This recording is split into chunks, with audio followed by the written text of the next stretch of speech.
Good afternoon, everyone, and happy Friday to you. Romney Smith at WTOC for the News Now, bringing you local, regional, and state updates and things we're following right now. So thank you so much for giving us just a few minutes of your time to get an update on this. Of course, we are on various platforms. That includes our website, WTOC.com, the WTOC apps, Facebook, Twitter, Amazon Fire, and Roku. And hello to those of you on Facebook. I see you right now. I certainly appreciate you guys giving me the waving emoji saying that you're watching. Let's see, Carla Lynn from Statesboro. So I certainly appreciate all of you guys weighing in right now. Okay.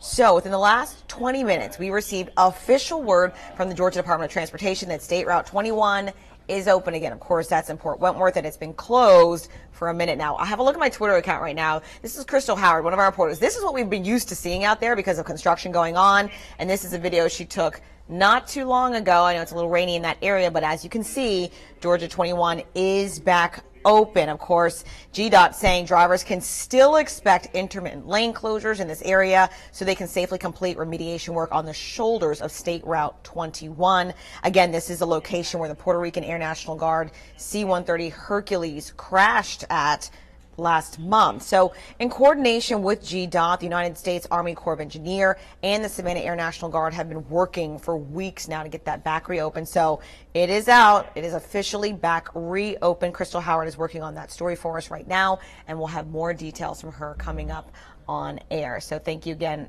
for those of you who are watching. I appreciate you. All right. One man actually remains in the hospital right now after police say he was shot several times in Beaufort County. It happened just after midnight in Burton. The shooting happened on Millage Village Road. When Beaufort County Sheriff's deputies arrived, the victim told them that he was chased into a wooded area and shot by an unknown suspect several times. Deputies say there are inconsistencies with the victim's story, and they are still questioning that person. If you have any information on how he might have gotten any gunshot wounds, you're asked to call police.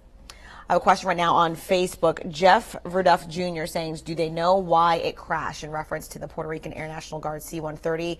No, we have not received any official word at this point in time. That is still under investigation.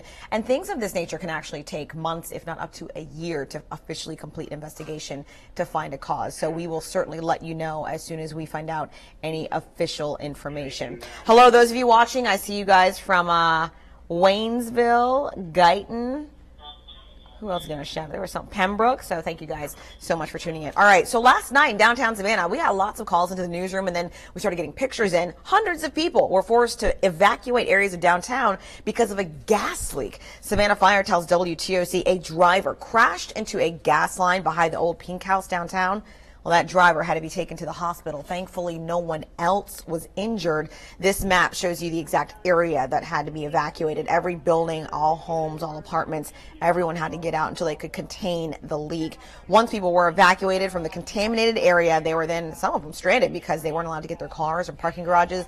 I even had a mother message me on Facebook saying, Romney, I was watching my daughter's recital and we had to leave and had to stop all the little girls. Hopefully they can reschedule that at the Lucas Theater downtown. But again, that area, if you are driving in that particular part of downtown, reopened. It's fine to drive in, but there was a gas leak last night. One person taken to the hospital. Well, as we know, we like how we live down here, and Coastal Living actually named Bluffton as one of America's happiest seaside cities. And although it can be a beautiful place to live, things, of course, can turn ugly when the weather isn't quite nice. So right now, they're asking everyone to prepare for hurricane season. WTOC's Zach Logan has more. Just as beautiful as it to live out in a coastal community, it can also have certain dangers, especially during hurricane season. For a while, we were pretty lucky avoiding most of the storms churning in the tropics, but within the last few years, it seems these storms have found their way to the coastal empire and low country. Emergency management officials here in Bluffton say preparation is key, and that includes preparing your smartphone. There are actually several apps that are available that can help you before, during, and after a hurricane. One of the apps for those here in the low country is the new app. It's the South Carolina Emergency Manager mobile app. This app will allow you to customize emergency plans, receive alerts from emergency officials, and even give you the best route if you need to evacuate. Officials say wherever you decide to get information this hurricane season, be sure it's from official sources and not just word of mouth. Don't rely on your friends and social media in general. You want to take your news and information from a trusted source, from the local media, from the police department, from the emergency management division. And emergency management officials here in Bluffton are also rolling out a new strategic plan when it comes to bringing people back into the community after a hurricane evacuation. For more information on that new tier system, go to our website, WTOC.com. Reporting in Bluffton, Zach Logan, WTOC News. Now, this isn't just for Bluffton. We really want everyone in our area and the coastal empire to be fully prepared for hurricane season. Get your bottles of water now. Get those packets of tuna and everything you need to prepare. That way you're not caught off guard when that mad rush happens. Of course, when the first big event to come close to us happens, everyone runs to the store to get what? Milk and bread, because I don't know, you're going to have a French toast party, something like that. I don't know why people get milk and bread. I never get that. But you know what? If you do, tell me why on Facebook. I always want to know, what are you going to do with all that milk and bread? I like to get things that will last for a few days. All right. Anyway, let's move on to weather. Okay. It's really not that nice out. More, inland, you're fine, but downtown and various areas in Savannah getting rain, but it's not a bad rain. It's more of that annoying misty rain where you're not sure if you really want to put on your windshield wipers or not. That's what we're dealing with right now. And there's also been lightning in some areas around town as well. I want to bring up the WTOC weather radar on the app right now. By the way, keep in mind this is free for anyone with an iPhone or Android. So here we go. You can see it's kind of lit up all around. Pooler, Hilton Head, Point Royal, Beaufort, Glenville, Hinesville, Walterville, Jessup, Little Wissy. Everywhere, all up and down our viewing area is pretty much starting to see some kind of precipitation, and it will get worse as we continue on. I want to show you now the hourly. Scattered thunderstorms are expected in our area. The temperature is still kind of warm, low to mid 80s, so a little muggy outside. It will clear up as we get later in the day, but again, not so nice right now. Of course, keep in mind, if you want your own weather forecast anytime, just download the app. It's really nice. The meteorologists update it multiple times a day with videos.